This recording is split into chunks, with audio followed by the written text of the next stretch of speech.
Calling all students in 540, writers, teachers, thinkers. Welcome to week 6 of EDU 540. And this week we talk about expository writing, which has to do with information and communicating information, explaining and describing it to other people.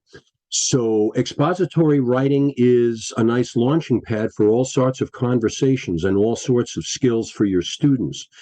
In particular, skills of research, which you can include in your regular writing process as part of developing different informational pieces. We're surrounded by informational writing all the time, instruction manuals, pamphlets of various sorts that we get from different places, newspaper articles, and of course, textbooks are good examples of expository writing. And we'll see as we talk about expository writing that modeling, as Tompkins tells us, is a very big part of developing expository writing, understanding and knowledge, and also its application in your students. So, what I'm going to do is share with you some ideas about expository writing and what it can look like and what it can do for students. And really what I want to offer you is some tips in thinking about how to teach expository writing and what parts of expository writing you may need to focus on with your students to sort of help develop their prowess at developing expository writing. So having said that, let me launch my PowerPoint on expository writing. So again, expository writing is informational writing, and it's writing to inform people through explanation and description primarily. Again, we're talking about facts. So the other nice thing that we've talked about a little bit in the course already, but really comes sort of home to roost in expository writing, is the idea that you're going to be dealing with facts, and those facts need to be accurate. So they need to be checked. Sources need to be checked. So thinking about research, thinking about working research can be a real leverage point for discussing and describing expository writing and helping them apply it to your students. You can see some examples here. We know newspapers, obviously textbooks, something like Wikipedia is also an example of expository writing.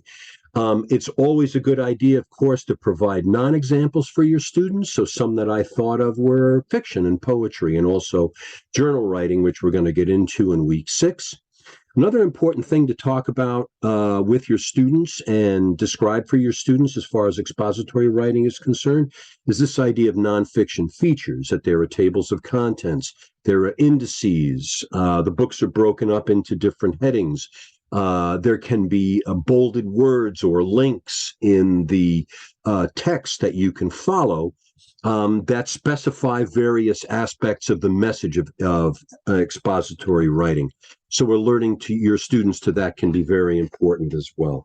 When you teach expository writing, particularly in the kind of the from the big perspective, in other words, what a whole essay might look like, we're only going to be working on paragraphs in our workshop groups.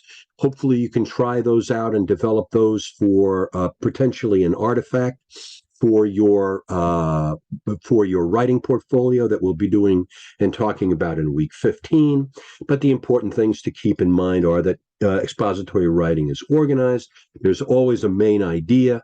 You're developing details. You're focused on your introductions and conclusions, and you're developing your students' prowess through the modeling that you provide. So organization first.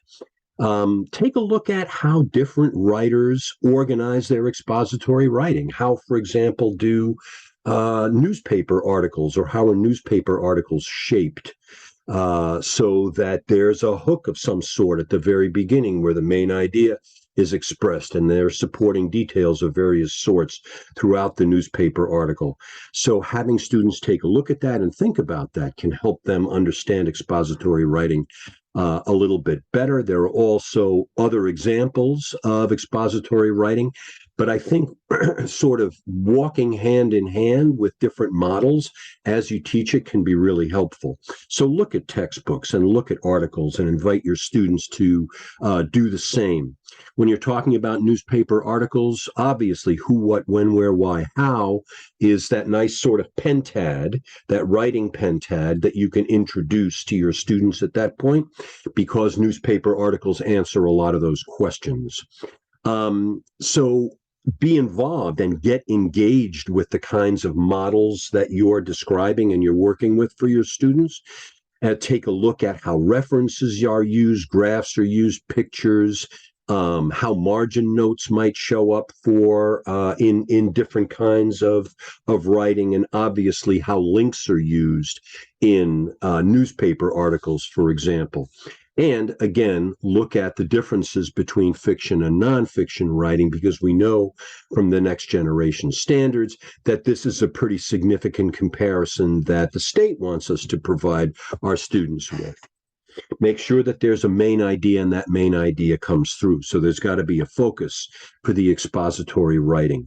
And each paragraph that you build into an expository writing essay of some sort, and working on that paragraph in your workshop groups, you want to make sure that there's a very distinct focus that's clear. Play around with this idea of an introduction and conclusion to first sentence, last sentence in your paragraphs, and see how you can kind of develop this idea in the small for the paragraph. After your brainstorm or after your free write, sort and categorize your ideas so that your notions, your ideas, so that they fit into that main idea, and that you can create this sort of big category where the main idea is really evident. You want to also make sure to focus on supporting details and introductions and conclusions. So some important questions to ask in your paragraphs are, what does this look like and sound like? So creating some sort of a description or explanation of what you're describing and what you're working with. And why is this important? Why is it important to know? So again, for those supporting details, we get into some of the skills of research, using different kinds of quotes. As far as introductions and conclusions are concerned, providing some sort of a hook, so really engaging your reader and engaging your reader's interest in this particular main idea would be important. Using statistics of various sorts, personal experiences and introductions, and coming back to them in conclusions can also be very powerful. And again, we want to focus on what that main idea that we've developed is. Finally, in the conclusion, we want to restate the main idea. We want to leave the reader clearly thinking and clearly understanding the purpose of the information, having gathered as much detail as we possibly can, and sort of sorting that through and creating a nice flow through transitions and through developing different connections in the writing. So give your students examples of expositions, always important to model. Tompkins is very big on this in Chapter 9, in recognizing that there are mentor texts, and I've pulled down a bunch, at least for myself, that I've looked through that are pretty interesting.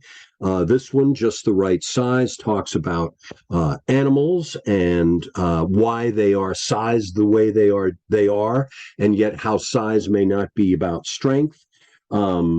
Tracking Trash is also a pretty good text that Tompkins recommends. And in this particular one, it really follows the main idea. It's a nice cause and effect example of cause and effect. One of those structures that we're also going to be looking at in the workshop groups that you'll have a choice among.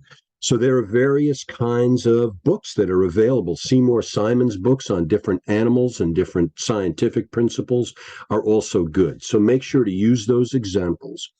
I think as writers, you need to get comfortable with the idea of writing in front of your students and kind of thinking aloud as you write, so that your students can see what kind of decisions you make as a writer and what sorts of things you do to move the flow along and to develop accurate language and to create sentences that are eventually mechanically, grammatically, and from the point of view of spelling correct. So giving your students an opportunity to be able to see what you do and see how you think as a writer can also be very valuable, particularly when it comes to describing and discussing expositional and expository writing. So that's it for this week. We're also looking at a WDP that has to do with homeschool connections. What's interesting about this particular article is it kind of sets out a